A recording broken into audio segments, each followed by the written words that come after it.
Hello there. Thanks for choosing RTV News. We come to you live from our studios in Kigali, Rwanda.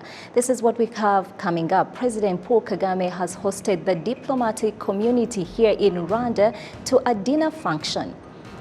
And also, after presenting their letters of credence to the President of Rwanda, the 14 representatives pledged their commitment to promote good relations between the two countries.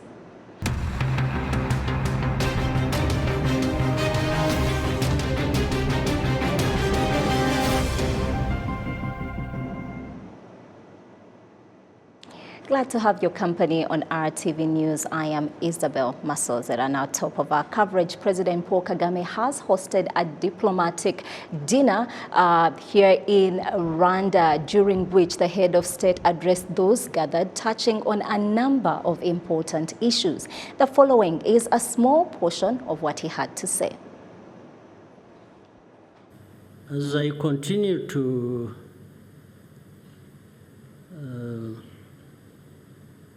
want to express myself, I know also for most of you,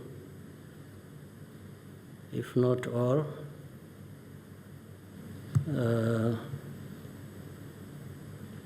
have many questions about, well, for what happens here in our country, you know very well. That's why you are here. I'm sure you follow very closely. But you may not know maybe in detail, but I'm not naive. You actually know that. It's between our country and other countries.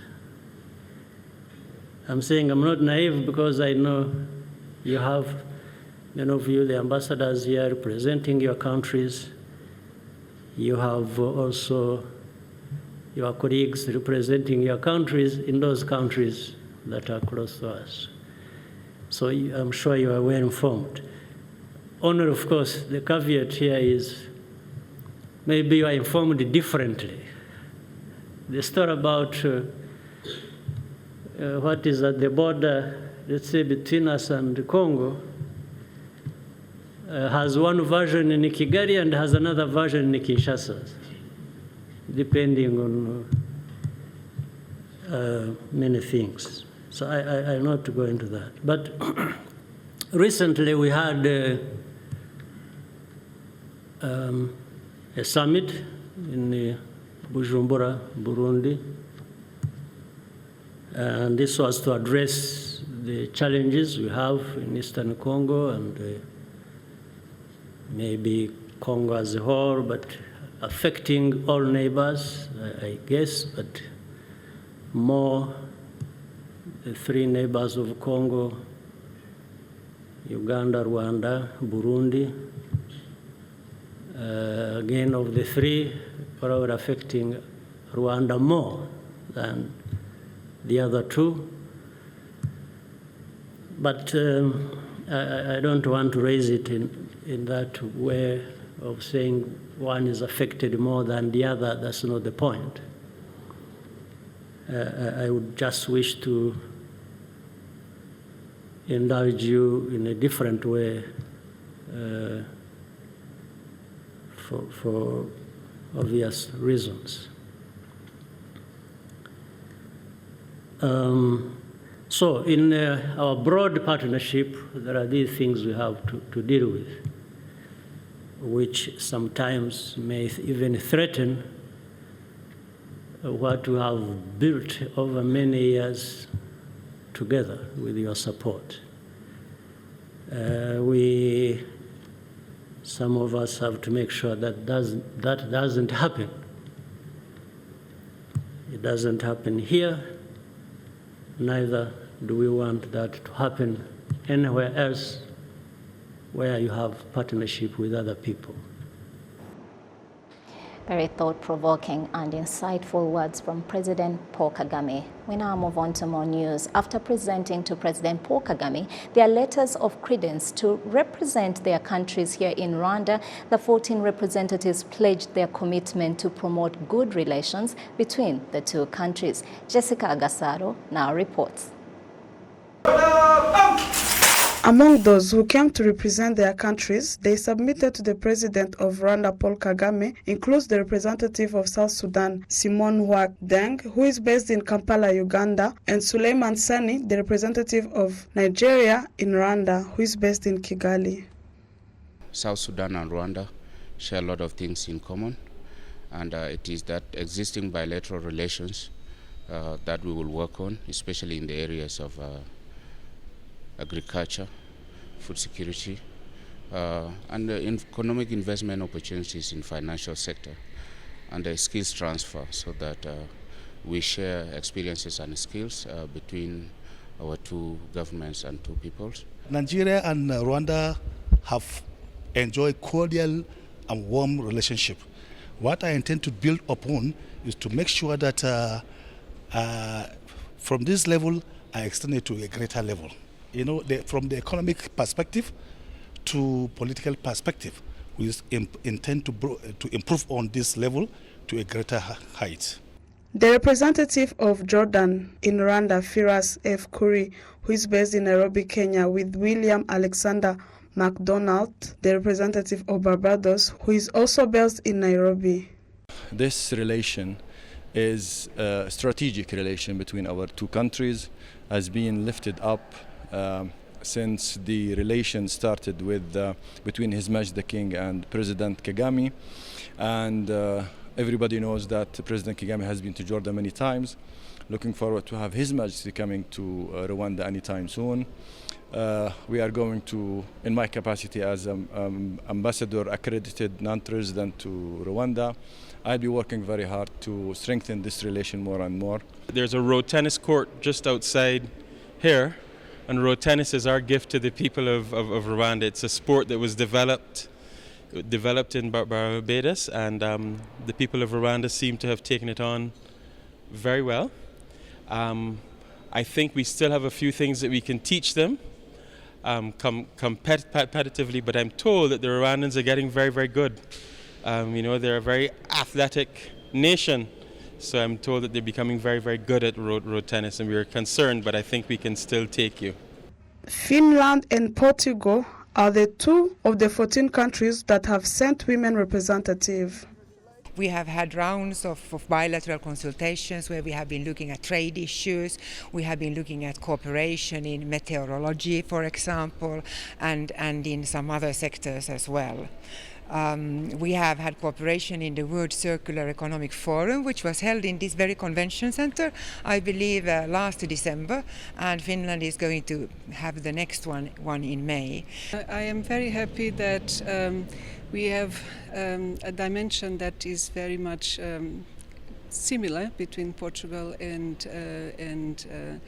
Rwanda, and I think that we will have plenty of opportunities to develop. Most and foremost, I think the human factor. I think I would like to focus on education, on culture, and with that many things will come along naturally, the economic relations, the exchanges, the facilitation of the contacts between the people. All the 14 represented countries on the African continent, the Middle East, the European continent, and the South America. There are those who are based in Kigali, Rwanda, Nairobi, Kenya, Dar es Salaam, Tanzania, Addis Ababa, Ethiopia, and Kampala in Uganda. Jessica Agasaro, RwandaTV News. Thank you, Jessica. Great things are achieved through partnership. Now to money matters. Rwandan Parliament has approved the bill of law of the revised budget proposed that will see the 2022-2023 government spending increase by 106 billion. Prince Manzi breaks it down for us.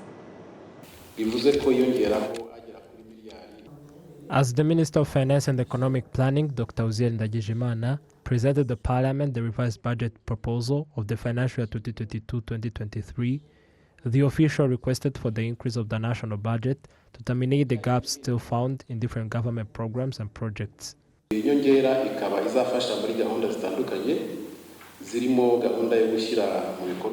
increase will aid in different programs, including the implementation of the policy of increasing the teachers' salary, positioning new teachers, transport subsidies instead of using government cars, the additional funds given to the Ministry of Sports for organizing international tournaments, additional fertilizers for increasing the coffee production, and also covering different gaps found in different government levels.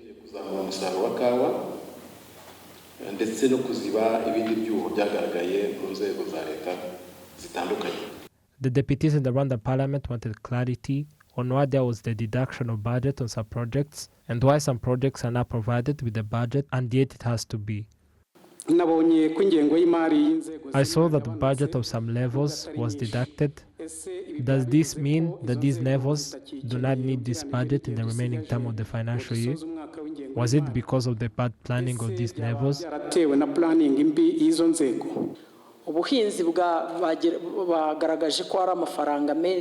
It was found that in agriculture, a lot of funding will be directed into fertilizers, which is good for the citizens. Here I am concerned by the climate change. I did not see anything about the irrigation process, and I'm asking myself, how will it be done?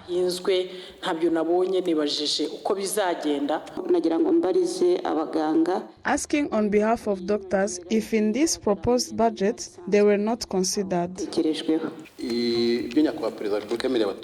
The Minister of Finance and Economic Planning, Dr. RwandaTV, demonstrated that these adjustments are for distributing the government's capacity. And as you saw, the increase is slightly by 2.3%, worth 106.4 billion Rwandan francs, and the necessary is that the available amount is directed into urgent matters, and the remaining will wait for another financial year that will begin soon. In the revised budget, the government expects to increase spending from 4,658.4 billion to 4,764.8 billion Rwandan francs. The proposed revised budget of the financial year 2022-2023 contains several important adjustments, such as an increase of domestic revenues by 115.2 billion Rwandan francs from 2,372.4 billion Rwandan francs in the original budget to 2,487.6 billion Rwandan francs, a 5% rise.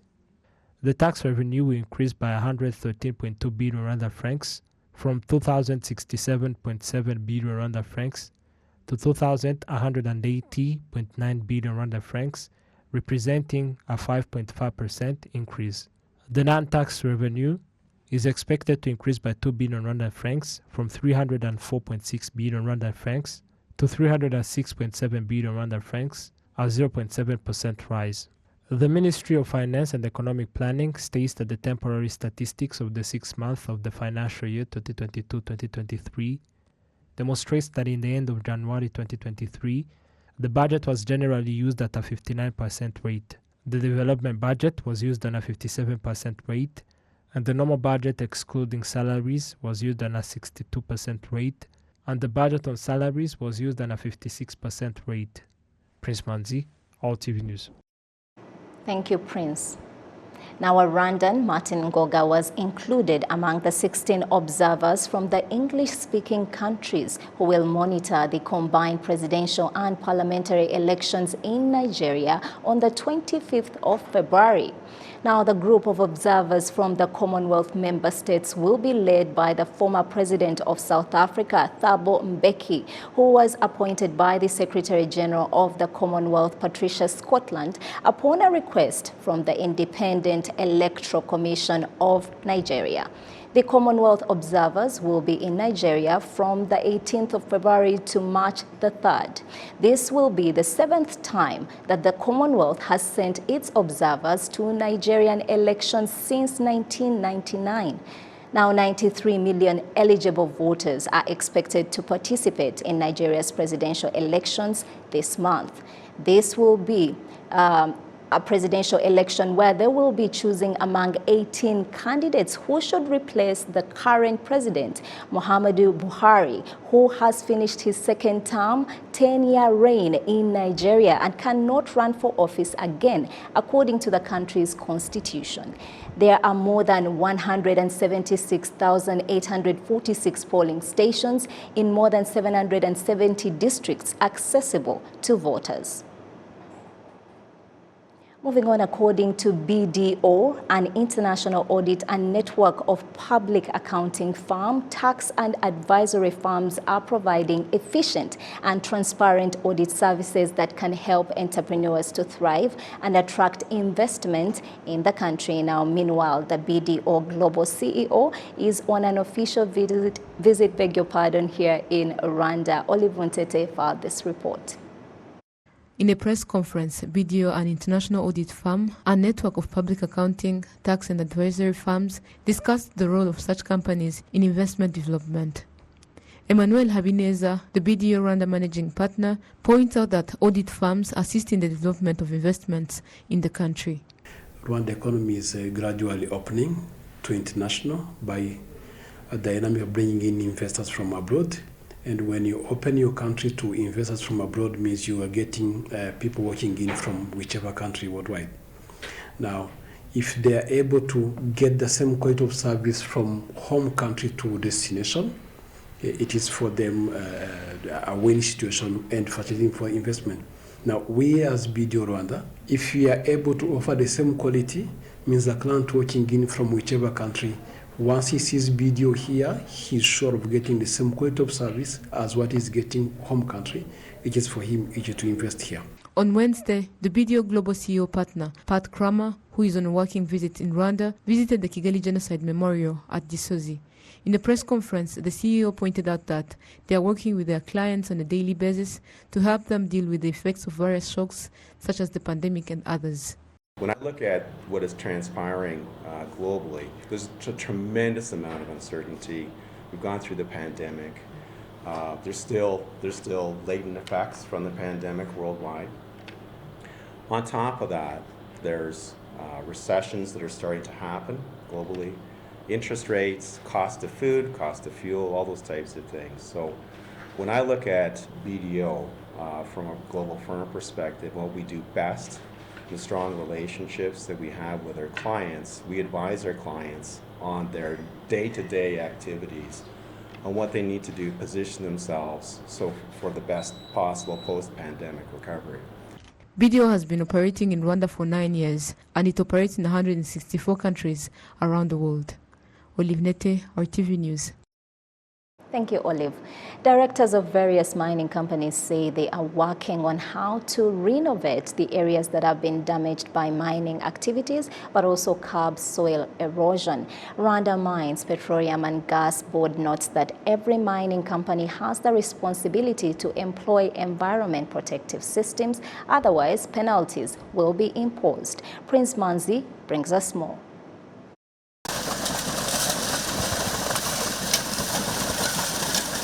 One of the mining sector in Muhanga district, southern province, a sand is filtrated in search for stones.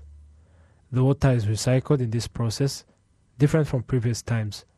Afazali Adelifin of the IMC company states that the essential current need is mining without harming the environment. We have no contribution in damaging the Bakokwe River because we have a recycling in our process. And we put in place soil erosion measurement. The Bakokwe River was damaged in the past years when mining was done disorderly, but now measurements are in place. Mining in Rwanda is usually done in hills that sometimes have rivers and different agricultural activities, and all these might be damaged by the mining activities, even though different companies have placed measurements, as explained by Emmanuel Kinyogote, the president of miners in the southern province. The more we work professionally, the more we preserve the environment. Like the water we use do not flow on hills that could lead to soil erosion and other problems. Instead, are recycled, and places that we no longer work in, we plant trees there. Meanwhile, residents appreciate the development and the role of mining in their social well-being.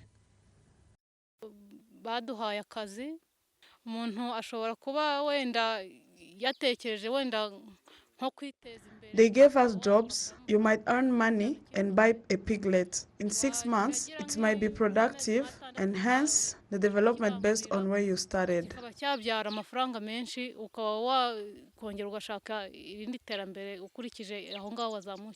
Mining currently is done by entering hills, and recently it was by past digging the hills that mostly led to soil erosion and harmful to the environment.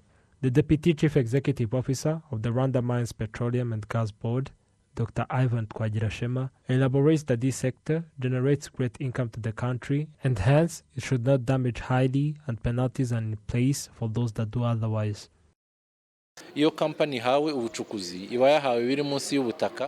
When a company has a concession, it has to focus on what is beneath the land and not on the top. This means that if they are done with mining on a certain land, they should renovate the land so that other activities like agriculture and others be done normally. We are going to do inspection again to see if our terms were complied with, and if not, penalties will be given. The mining sector comes as the second in generating income for the country after the tourism sector, whereby in 2021 it generated $516 million. Prince Manzi, RwandaTV News. The Minister of Trade and Industry has announced that the government of Rwanda is going to put more effort in increasing the production of soybeans to satisfy the demand from Mount Meru Soyco Limited factory, which produces cooking oil, to be able to manufacture enough for the Rwandan market as well as the international market. Take a look. When the Minister of Trade and Industry visited Mount Meru Soyco Limited located in Kayonza district, he was given a site tour by the company's CEO, and he highlighted the level of production as well as the challenges they are facing. Sometimes we get the shortage to import the product, and we need to pay the suppliers in Malaysia or maybe other countries the raw material which is coming out. So sometimes we get the shortage of dollars. That is the main challenges. Second, like soybean seeds, we are not getting that much quantity which is required to us. Our plant capacity is almost 200 tons per day. We can crush the seed, but the seed is not available that much here in Rwanda. The Minister of Trade and Industry says that even though the company has a problem in terms of getting products that it needs, there is something the government is planning to do to help.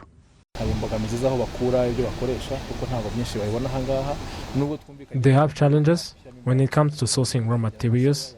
Many of them can't be found here. We are going to put in more efforts to see that they can get soybeans here, instead of getting them from Malawi and Zambia and Malaysia, and bring that of Malaysia and Indonesia, as the way it is made is different to what we consume here. But for things like soy and other seeds, they need to increase production. If it's needed, we can take that path.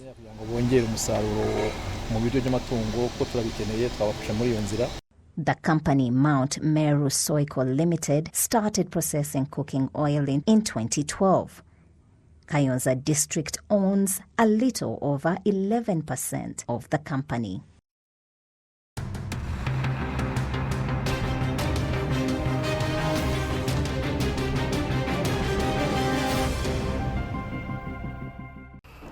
Rwanda continues to prove a great launchpad for innovative ideas. But on that proud note, we come to the end of our bulletin. I am Isabel Masozera. Thanks for watching.